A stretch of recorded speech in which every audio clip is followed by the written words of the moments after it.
Hey, it's Rafael Krüger here, and today we're gonna explore the secrets to unleash endless motivation and how to master any craft. The flow state is also correlated with a boost of 500% in productivity and a tremendous increase in our learning capacities and creativity. And lastly, flow is also one of the hidden keys to living a meaningful and inspired life. And I'd like to start by sharing a story that was very emotional for me. And this happened a couple of days ago. I received a message from someone saying that they loved my book so much that they wanted to translate it into Spanish. And the crazy thing is that this Argentinian guy I became friends with already sent me his translation a few weeks ago. And I just had to review and properly format it to make it available as well. And by the time you watch this video, it will be ready. And as I was reading his message, I was flooded by so many distinct emotions. And this doesn't happen very often, but I experienced profound tears of happiness. And as I embodied these feelings, I was taken back to when I was a child. And since I can remember, I wanted to find that one thing I could feel was mine, a thing I could deeply connect with, master and also share with others. And I know that not everyone has this void, but I certainly did. I never felt I was good enough or had the capability to master anything. And I tried so many different things, but my belief in myself was so low that I could never stick with anything long enough to truly develop myself. And it's funny that I remember this period in school, and it must have been 5th or 6th grade, in which the whole school was extremely engaged with football. And every physical education class felt like a championship.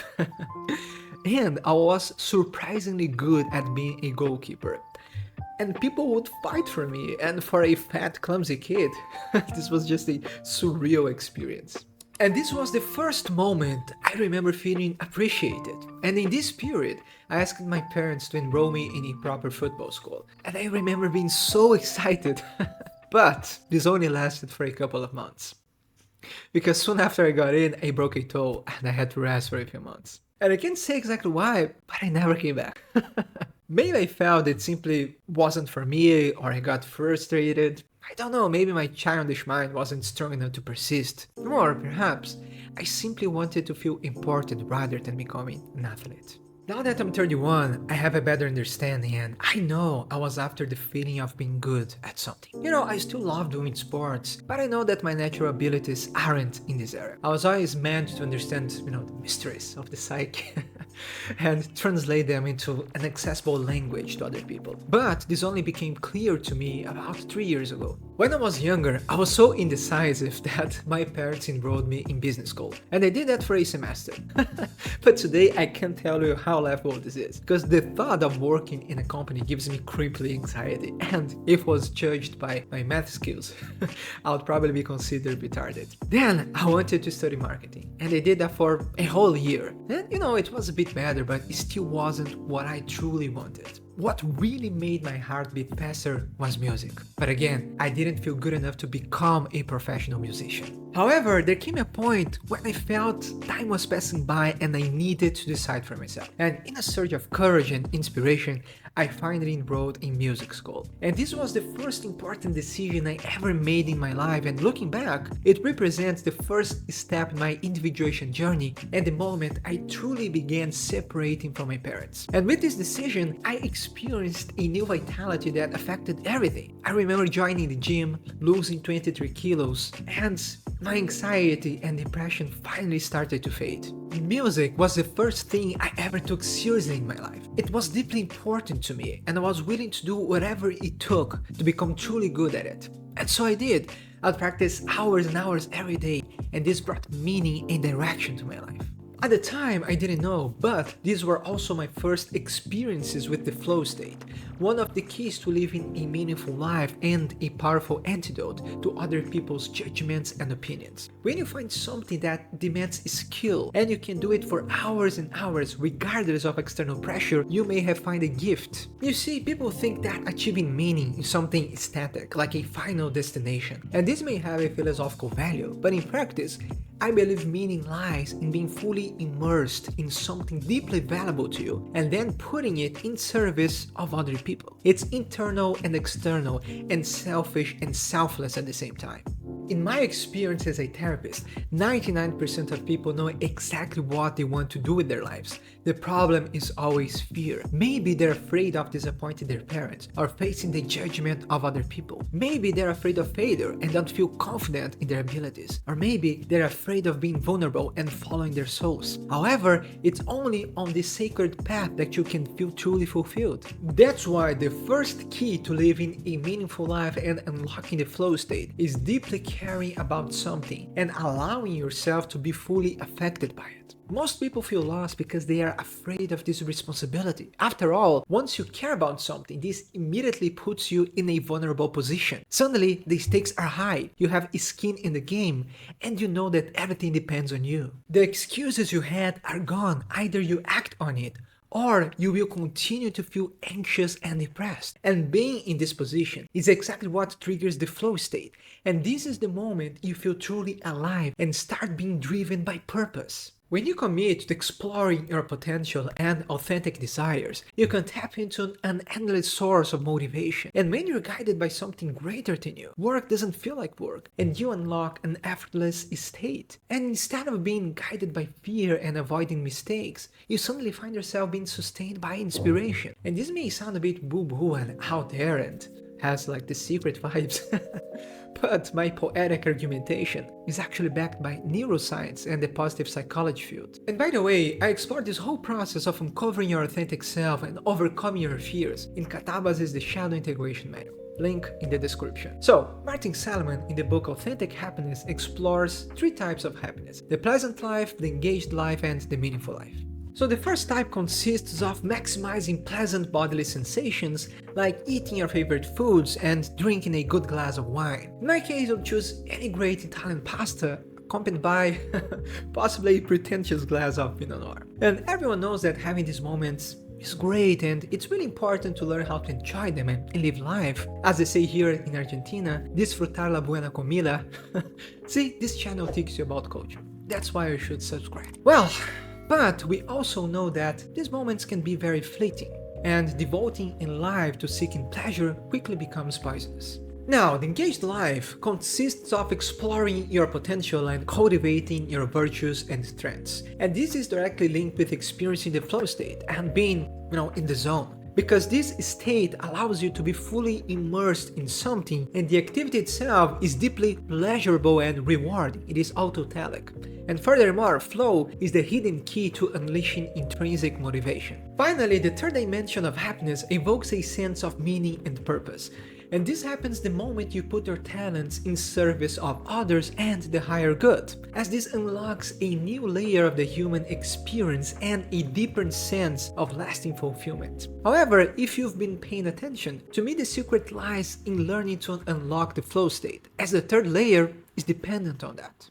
So flow is a concept created by Mihaly, and he describes it as a state of complete absorption in an activity, where the challenges of the task match the individual's skills and abilities. And as we've seen, the activity is autotelic. However, recent research discovered that true flow only occurs when the skills and the challenges are high. And that's why people who experience this state are constantly pushing their boundaries.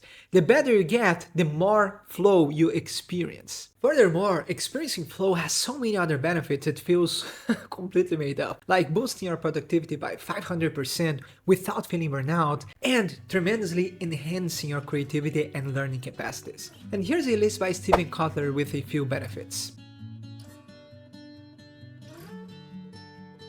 However, despite all of these benefits, experiencing flow can be a lot more profound. In fact, flow used to be studied as religious experiences by the psychologist William James, as numinous experiences by Carl Jung, and as peak experiences by Abraham Maslow. And here it's important to clarify what I mean by that. Carl Jung explores religion linked with the studies of Rudolf Otto and the term denuminism, which is a dynamic agency or effect not caused by an arbitrary act of will. On the contrary, it seizes and controls the human subject, who is always rather its victim than its creator. And the cause is always explained as something external to the individual that also causes a peculiar alteration in consciousness. And this perfectly aligned with flow descriptions, such as experiencing time dilation, being fully present, and a sensation that you're merging with external elements and other people. Especially in creative settings, there is a sensation that a higher force is guiding you,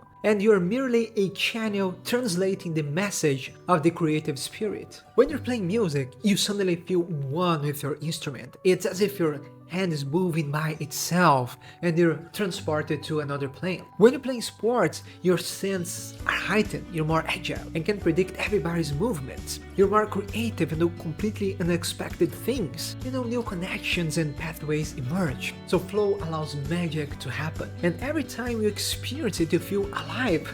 And I feel my whole body tingling, saying that. These experiences unlock a deeper layer of the human experience that fills our heart with joy and inspiration and can potentially give us a sense of meaning and purpose when we share with others. In fact, I often experience this state when I'm writing my articles and recording these videos.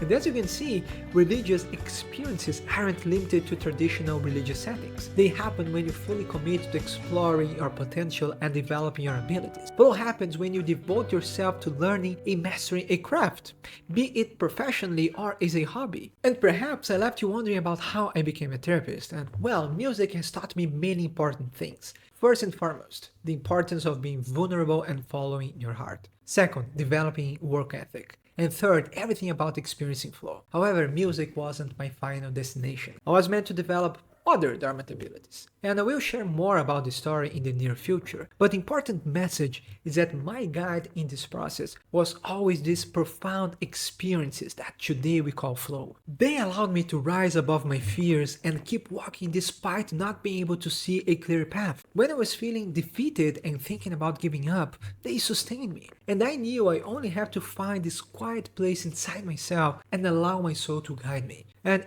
it's difficult talking about this without talking about me and sharing my deepest beliefs that transcend any scientific terminology. Perhaps that's a last lesson. What's truly valuable can't be found in the latest scientific discoveries. What truly matters is feeling connected to your soul. That's when you know you are on the right path. And this was a very unexpected final note, but an honest one. We must learn to sustain the paradoxes of life, as truth is always somewhere in the middle and appears in a process of emergence. Truth appears as a synthesis that contains both the rational and the irrational. Time for a recap. First, you need the courage to accept your authentic desires and commit to exploring your potential. Once you find what's truly valuable to you, you must turn that into a craft. And lastly, you put this craft in service of other people, in service of something greater than you. Finally, you can find a step-by-step to effortlessly mastering your habits, unleashing endless motivation, and unlocking the flow state in my newest course, Obliterate Procrastination. You can also check my best-selling course, Catabasis, the Shadow Integration Manual, and find all the tools and all the knowledge you need to become the creator of your audacious life in the Audacity University. Lastly, you can receive a free copy of my book once you join my newsletter. All links are in the description. Thanks so much for watching, and I'll see you in the next one.